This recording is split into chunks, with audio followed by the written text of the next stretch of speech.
Back to my channel bankers Didi. और आज की इस वीडियो में हम बात करने वाले हैं कि हमें अपने मॉक टेस्ट किस तरीके से देने हैं। ठीक है, तो अगर हम मॉक टेस्ट इस पर्टिकुलर मेथड से देते हैं तो हम सारे क्वेश्चन एक बार गो थ्रू भी कर लेंगे और जो क्वेश्चन हमें अच्छे से आता होगा उसे हम पहले अटैम्प्ट कर लेंगे और हमारा टाइम मैनेजमेंट अच्छे से हो जाएगा। तो मैं आपको एक मॉक अटैम्प्ट करके दिखा रही हूँ SBI क्लर्क वाला।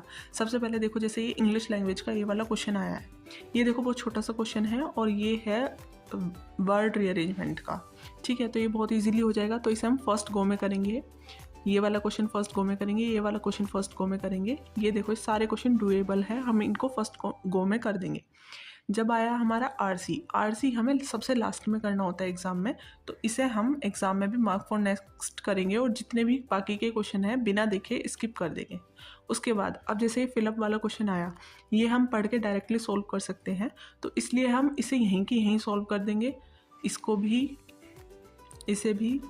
फिर ये आया, देखो अगर आप एरर में कॉन्फिडेंट हो तो ही आपको एरर वाले क्वेश्चन अटेम्प्ट करने हैं। तुक्का नहीं मारना है कि हाँ हमें लग रहा है पढ़ के तो हम टिक कर देते हैं, ऐसा नहीं करना है। ठीक है, अच्छे से प्रैक्टिस करके एरर वाले क्वेश्चन फर्स्ट गो में आप मार्क कर सकते हो अगर आप कॉन्फिडेंट हो तो। अगर नहीं हो तो ज़रूरी नहीं आप सारे ही मार्क करो, एक दो छोड़ भी सकते हो। उसके अलावा ये वाले क्वेश्चन जो हुआ, जो क्लोज टेस्ट होते हैं, ये बहुत ईजिली हमें नंबर उठवा देते हैं, तो इससे बहुत अच्छे से करना है हमें।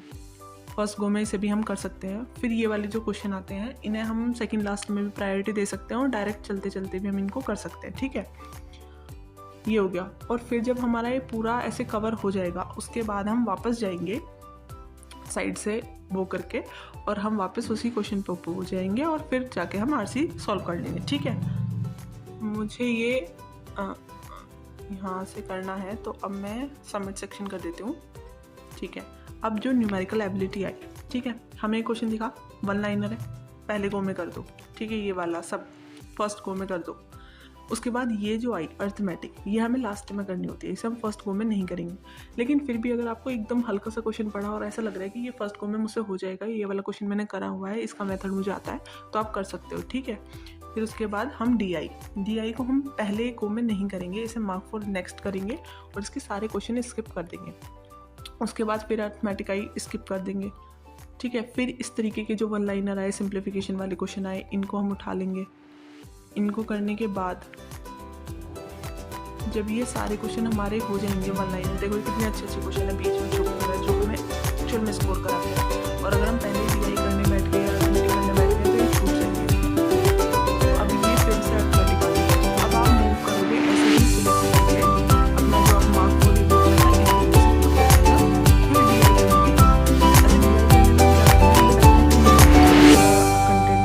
निकाल लिया है, तो हम इसके सारे ही क्वेश्चन सॉल्व करेंगे, जबकि हमें ऐसा नहीं करना है। कभी कभी वो DI में 4 अच्छे क्वेश्चन दे देते हैं, एक क्वेश्चन ऐसा दे देंगे जो बनेगा ही नहीं या उसमें बहुत ज़्यादा कैलकुलेशन होगी, तो वो हमें स्किप कर देना है, उसे ईगो पे नहीं लेना है।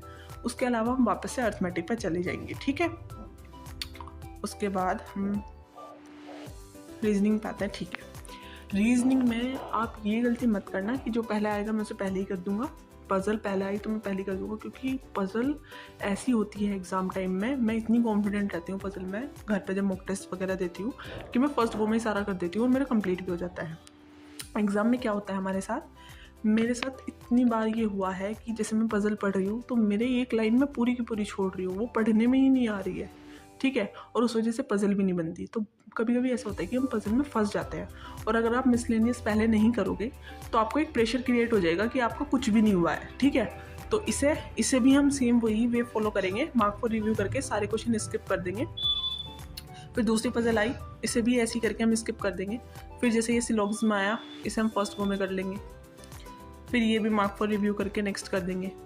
ठीक है, फिर ये आया, अच्छा ये वाला जो क्वेश्चन होता है मैं इसे लास्ट में करना प्रेफर करती हूँ। कभी कभी ऐसा होता है कि हम पज़ल बना रहे हैं और ठीक है बनाते रहे, अब एक पज़ल बची हुई है, 3 क्वेश्चन ये बचे हुए हैं। ठीक है, तो 2 मिनट बची हुई हैं, तो 2 मिनट में ईजिली हो जाएगा लास्ट में। ठीक है, पज़ल नहीं उठानी पड़ेगी, तो इसे मैं लास्ट में करती हूँ। आपकी मर्जी, आप फर्स्ट गो में भी कर सकते हो। ठीक है, उसके बाद ये वाले क्वेश्चन तो बहुत ईजिली होते हैं। ठीक है, 5-5 सेकंड के क्वेश्चन, फिर ऐसे ही मार्क फॉर रिव्यू करके हमें नेक्स्ट कर देना है।